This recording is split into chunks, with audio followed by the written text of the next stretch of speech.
प्राचीन भारत की अर्थव्यवस्था की नींव कृषक और ग्रामीण समाज थे। खेती, कर व्यवस्था और आत्मनिर्भर गांव ही उस समय के सामाजिक, आर्थिक और राजनीतिक जीवन के केंद्र बिंदु थे। प्राचीन भारत में ग्रामीण समाज की आधारशिला कृषि थी। किसान मुख्यतः गेहूं, जौ, धान, गन्ना और तिलहन जैसी फसलें उगाते थे। खेती में नई तकनीकों का भी उपयोग हुआ, जैसे लोहे का हल, जिसका सबसे पहले प्रयोग मगध में हुआ। कुओं, तालाबों और नहरों से सिंचाई की जाती थी तथा बैलों का प्रयोग हल जोतने के लिए किया जाता था। विशेषकर गुप्त काल में धान प्रमुख फसल रही।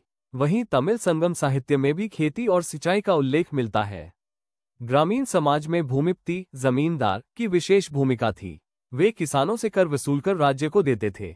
मुख्य कर इस प्रकार थे: भोग, उपज का हिस्सा कर, सामान्य भूमि कर और जल कर, सिंचाई पर कर। भूमि अनुदान अक्सर ताम्रपत्रों पर दर्ज किए जाते थे, जिनसे हमें ऐतिहासिक जानकारी मिलती है। गांव एक आत्मनिर्भर इकाई थे। गांव के कारीगर जैसे लोहार, बढ़ई, बुनकर और कुम्हार स्थानीय जरूरतें पूरी करते थे। व्यापार की दृष्टि से प्रारंभ में वस्तु विनिमय प्रणाली प्रचलित थी, लेकिन बाद में पंचचिह्नित सिक्कों का उपयोग होने लगा। यूनानी राजदूत मेगस्थनीज ने अपनी पुस्तक इंडिका में भारतीय गांवों को आत्मनिर्भर बताया।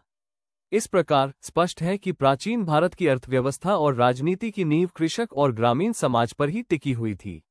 कृषि उत्पादन, कर व्यवस्था और स्थानीय व्यापार तीनों मिलकर भारतीय सभ्यता की रीढ़ बने।